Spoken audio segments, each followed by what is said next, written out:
to the Terry White Tech Blog. We're here to take a look at the new Nikon D4 DSLR, and more importantly, not so much the D4 itself, but what I'm really intrigued by is the new wireless module, the WT-5. As you can see, it's this little module that sticks off the side of the camera here. Of course, it's optional, very expensively optional as I might add, but it is significantly smaller than all previous attempts by Nikon to have wireless connectivity to the cameras. And more importantly, it takes advantage of the latest speeds, 802.11n. Now, I'm used to shooting wired and tethered from my camera over to my MacBook Pro into Lightroom.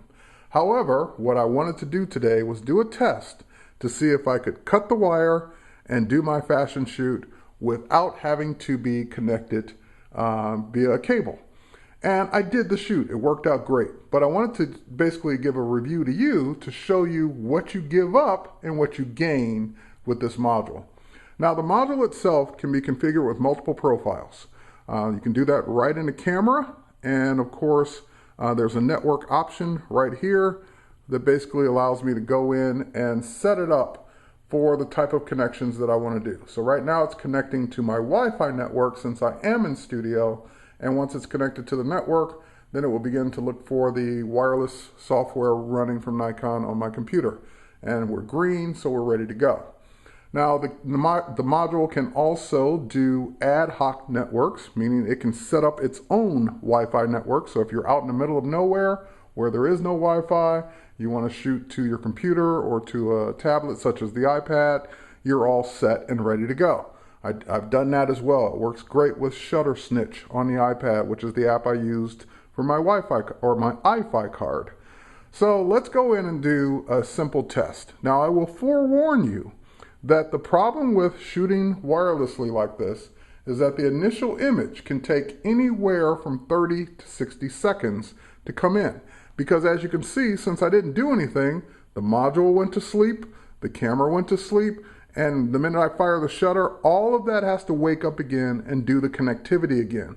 That's why it's a 30 to 60 second range. That's what adds to it.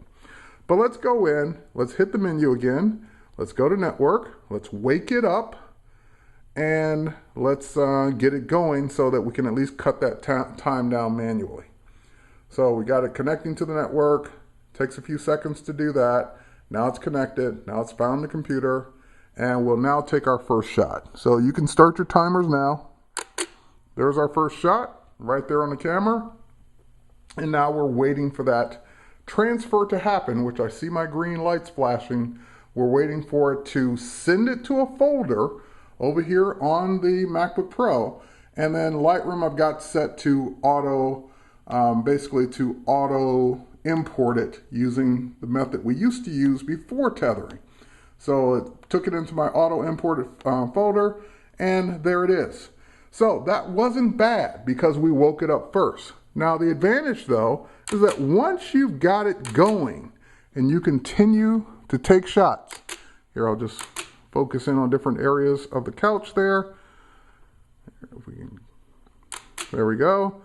Once you take that first initial image and then you can keep going, the images don't take 30 seconds anymore to come in. So that's what makes the solution actually usable. Now again, it's still processing, still sending that second image, and that one might take a few seconds because it had to wake up, but there's a second image coming in on the film strip, and here I'll fire a few more, and the third one didn't take 30 seconds. The fourth one's not going to take 30 seconds. The fifth one's not going to take 30 seconds. They're going to come in anywhere from 5 to 15 seconds apiece. So there's the next one.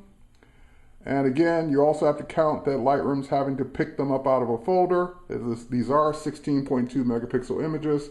So that time that I'm waiting is much more reasonable or flexible for me than shooting to a cable or shooting with a cable tied to my computer and always tripping over that cable as I've done in the past and not having to be bothered with any of that. So even though I could do Ethernet on this camera, I would still prefer to shoot wirelessly.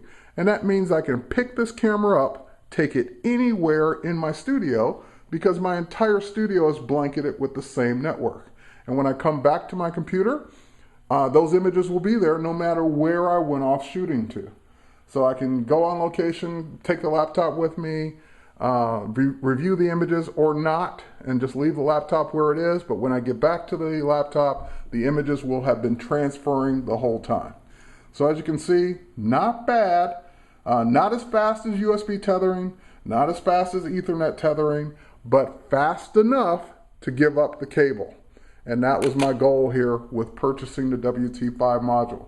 So it's been working great here in Lightroom 4, WT-5 on a D4, which right now it only works on the D4 because it's plugged into a special new port. But I'll give up the USB, I'll give up the Ethernet to have the wireless freedom. So that's it for this quick review of shooting wirelessly from the Nikon D4 with its WT-5 module into my computer over my Wi-Fi network into Lightroom using a watched folder as we used to do before Lightroom had tethering. So that's it. Thanks for watching. My name is Terry White, and thank God for the D4. Yay!